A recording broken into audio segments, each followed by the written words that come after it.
La siguiente historia que estás por escuchar es solo ficción, una creepypasta, la cual fue realizada con el único fin de entretener.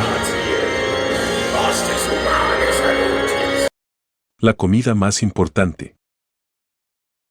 Mamá siempre dijo que el desayuno era el alimento más importante del día. Incluso cuando no se sentía bien, se aseguraba de preparar un buen desayuno diferente cada día. Los fines de semana solíamos despertar con el olor del tocino o el exquisito aroma de unos panecillos horneándose.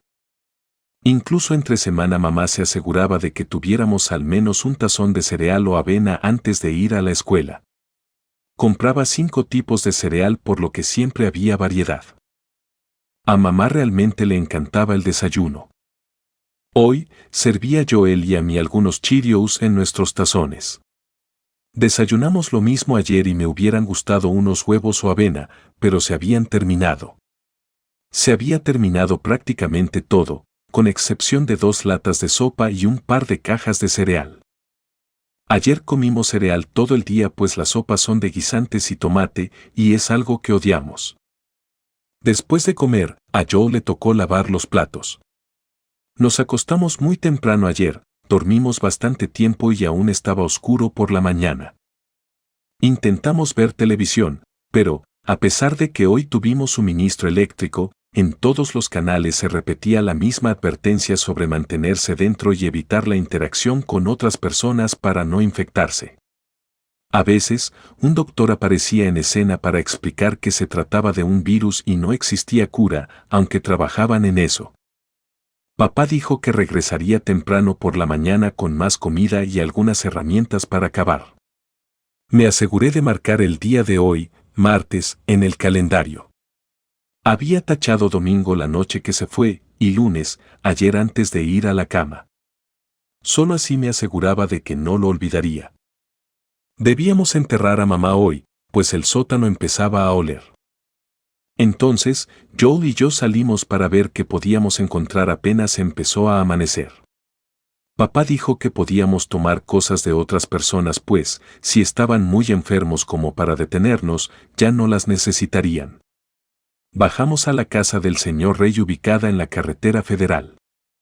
Él y su esposa siempre nos permitieron tomar algunos huevos de su gallinero y, a cambio, papá o yo cortábamos el césped. Supuse que, especialmente ahora, no le importaría que tomara algunos huevos y tal vez un poco del maíz que cultivó. El patio del señor Rey estaba tranquilo. Aunque no logramos escuchar a las gallinas, lo vimos cargar un cubo entrando y saliendo del gallinero. Tenía mal aspecto, caminaba con mucha dificultad y estaba muy sucio. Ni siquiera se percató de nuestra presencia cuando nos acercamos. Repetía el mismo patrón una y otra vez. Empezaba desde su percha favorita en el último escalón del porche, con las piernas tendidas sobre la escalera. Tras varios segundos se levantaba, caminaba hacia la manguera y llenaba el cubo, después se dirigía al gallinero y vaciaba el agua en el comedero. Regresaba para dejar el cubo en donde lo había tomado, y después volvía a sentarse en el escalón. Para cuando nos acercamos lo vimos hacer esto unas 6 o 7 veces. Debió repetirlo durante mucho tiempo pues toda la zona estaba repleta de lodo.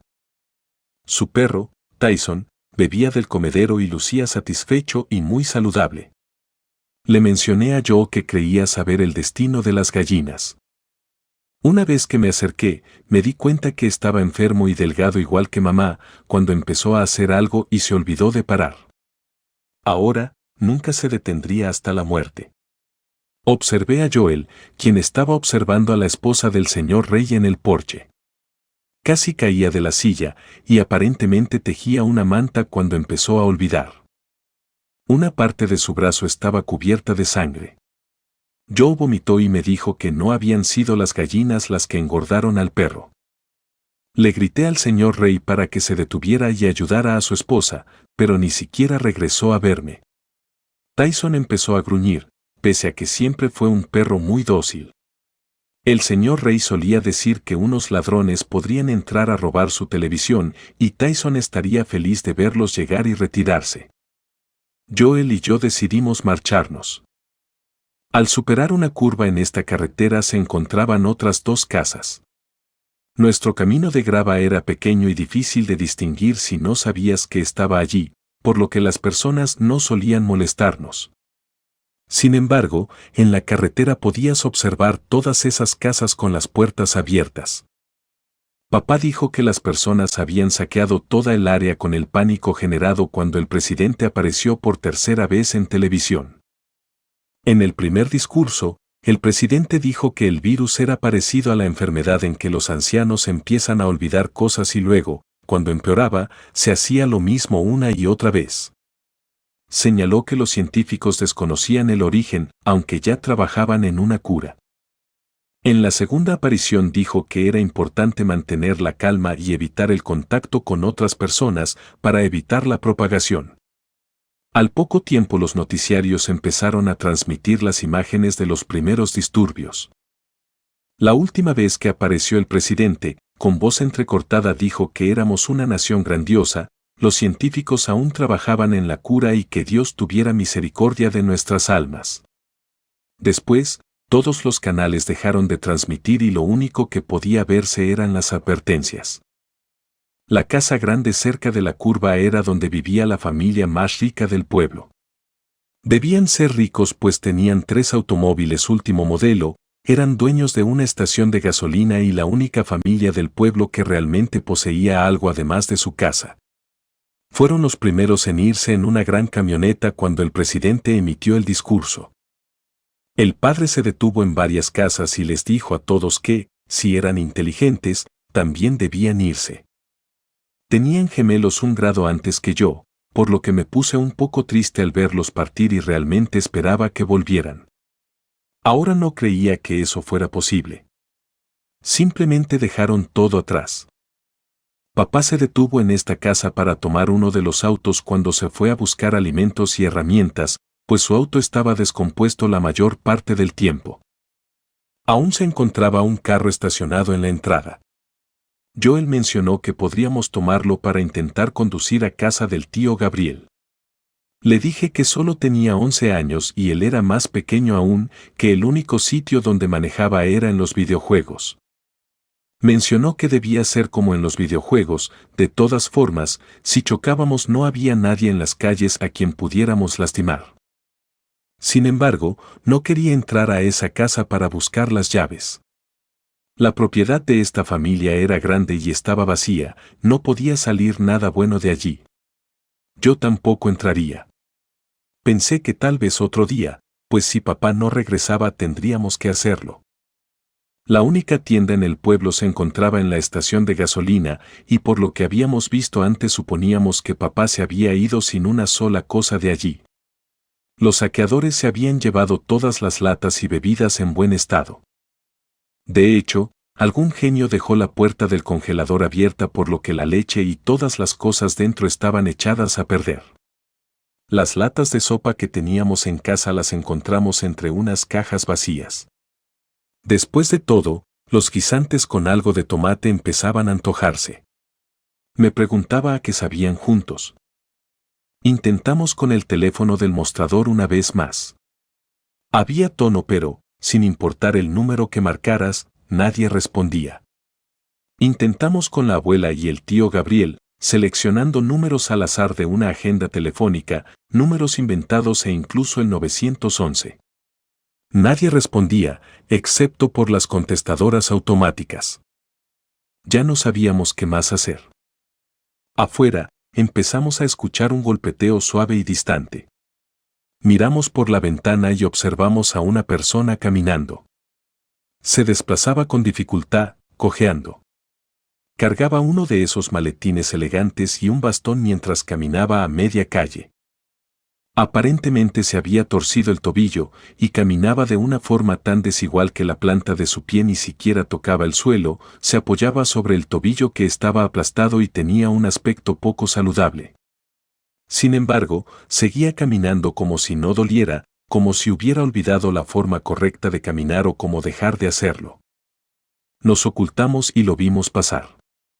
No volteó a ningún lado, simplemente siguió caminando. Salimos hasta que estuvo muy lejos. Definitivamente ya pasaba de mediodía y papá no había regresado. Estábamos asustados, pero ninguno quería admitir que las cosas habían salido mal. Tal vez papá empezó a olvidar y siguió conduciendo sin parar. Quizá los saqueadores se apoderaron del automóvil. O tal vez algo peor le sucedió. No mencionamos nada, simplemente regresamos corriendo a casa y aseguramos las puertas. Era temprano, pero, tal vez si dormíamos ahora mañana cuando despertáramos papá estaría en casa. Mamá siempre dijo que el desayuno era el alimento más importante del día. Incluso cuando no se sentía bien, se aseguraba de preparar un buen desayuno diferente cada día. Los fines de semana solíamos despertar con el olor del tocino o el exquisito aroma de unos panecillos horneándose. Incluso entre semana mamá se aseguraba de que tuviéramos al menos un tazón de cereal o avena antes de ir a la escuela. Compraba 5 tipos de cereal por lo que siempre había variedad. A mamá realmente le encantaba el desayuno. Hoy, servía Joel y a mí algunos Cheerios en nuestros tazones. Desayunamos lo mismo ayer y me hubieran gustado unos huevos o avena, pero se habían terminado.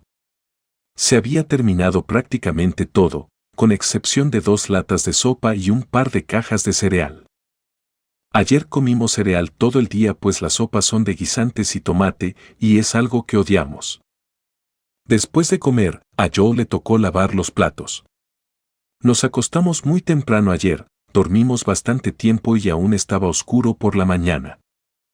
Intentamos ver televisión, pero, a pesar de que hoy tuvimos suministro eléctrico, en todos los canales se repetía la misma advertencia sobre mantenerse dentro y evitar la interacción con otras personas para no infectarse.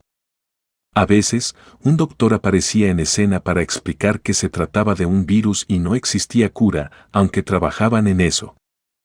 Papá dijo que regresaría temprano por la mañana con más comida y algunas herramientas para cavar. Me aseguré de marcar el día de hoy, martes, en el calendario. Había tachado domingo la noche que se fue, y lunes, ayer antes de ir a la cama.